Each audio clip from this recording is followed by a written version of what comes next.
What is wargaming? I like these quotes from Sun Tzu.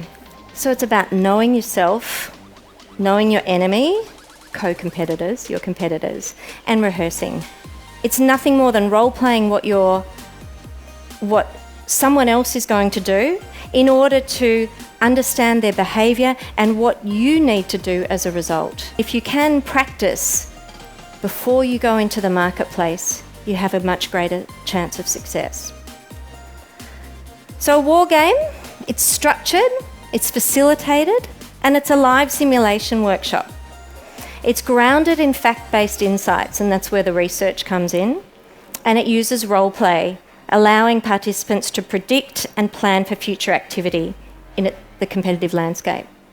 Wargaming is a great way to give information to the right people to think about it themselves and get them to make decisions in a really fast and effective way. So what do we do with that insight that I told you about the ice cream player? We wargamed out their strategy. So if we were them, and this is what we'd invested in, and this is what we had the capability of doing, where would we go? Who would we attack? Where would we get our share from? What would our plans be? We worked all that out, and as a result, the company I worked for went and bought someone that could more effectively compete with them. When and why would we deploy war games? Well, there are sort of three key times when we want to do it. One is when you're on the offence, when you're planning to disrupt the market.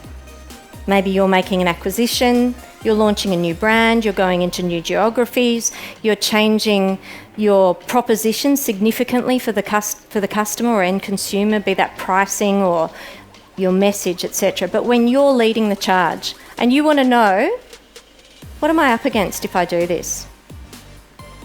Secondly, when one or more of your competitors is going to do one of those things.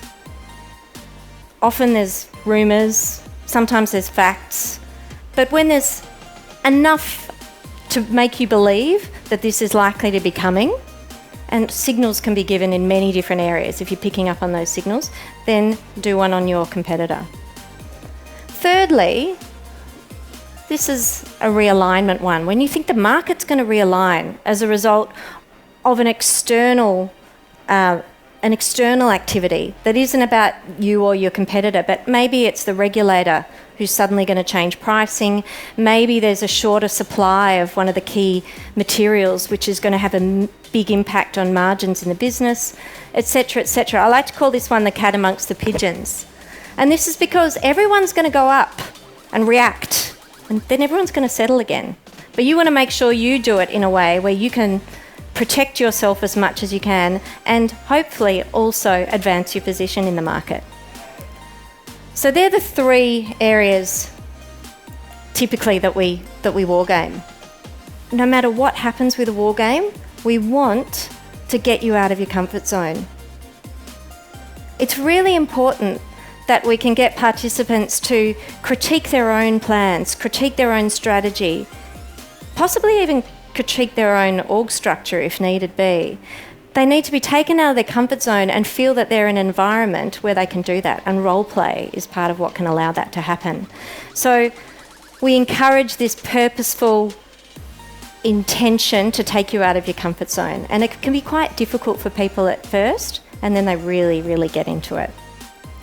Yanking participants out of their comfort zone will help them overcome some unknown biases and give them a fresh, more realistic perspective of their relative strengths and weaknesses in the marketplace.